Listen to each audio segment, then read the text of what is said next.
I'll be teaching you how I make our homemade raw grass-fed butter. The first thing you need is a butter churn, or if you don't have that, you can always use a standing mixer and just cover with a tea towel so that the buttermilk doesn't splash everywhere.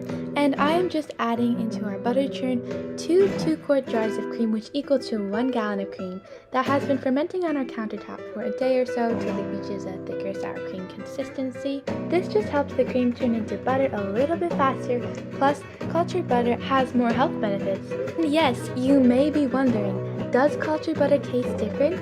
Yes! It has a creamier, tangy taste, and since our cows are grass-fed, the butter is likely to be more yellow and vibrant. After the butter churn has been on for about 15 minutes, you'll start to see little clumps of butter start to form, and when they do, you know it's ready.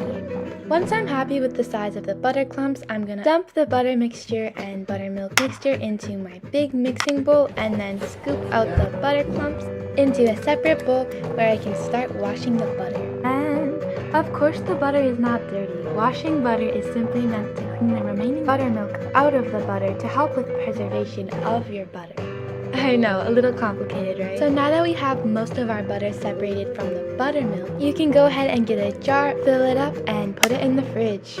Now let's wash the butter. First things first, you gotta have cold water. If you have hot water, you will melt the butter. And trust me, I have done this before. Let's just say it didn't end very well. So to wash butter, I am simply pouring cold water, specifically cold water, over the butter. Then I gently knead the butter almost like you would a loaf of bread.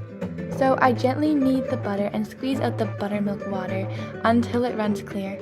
And when the water finally does run clear, you know that you are finished washing the butter. Here I am putting the fresh butter into another clean bowl. This is where I will add the salt. I don't expect the average person to have this much cream, but we do. So I am going to continue making butter. And again, I usually leave the machine on for about 15 to 20 minutes until the butter clumps are a nice size, and then I take the lid off, pour it in another bowl, scoop out the butter clumps into another bowl, and then I make sure the water is cold and basically wash the butter till the water runs clear.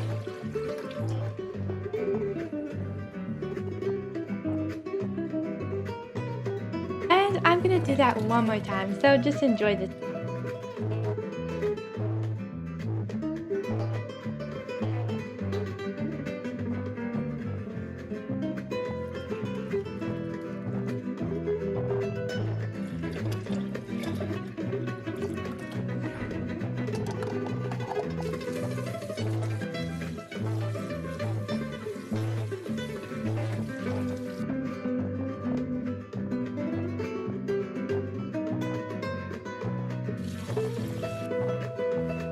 One little thing I found interesting is the color between the different batches of butter.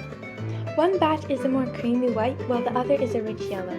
This color difference is because of the breed of cow, their diet, and their fat content in the cream. Now it's time to salt the butter, and I generally add about 1 teaspoon of salt per pound of butter. And then I go ahead and mix the butter with my hands until the salt is evenly distributed. This is a butter mold, and it is basically used to shape the butter before I wrap it with parchment paper. Now I'm just cutting my parchment paper to size, and then I'll show you how I put the butter into the mold. It's just mostly making sure that all the corners are filled with butter, and that's pretty much it. Next, I just set my butter mold filled with butter onto the parchment paper. I take the top off, and then I take a little butter knife and I slice off the top piece of the butter mold. Then I just wrap the butter similar to how you would wrap a present, and then we're done. I usually keep the butter in the freezer because I make it in big batches and I want it to stay fresh for longer. Then I continue wrapping all the butter till they're done. And there you have it, folks. I hope you learned something valuable or enjoyed this at the least. Thank you for watching, and until next time.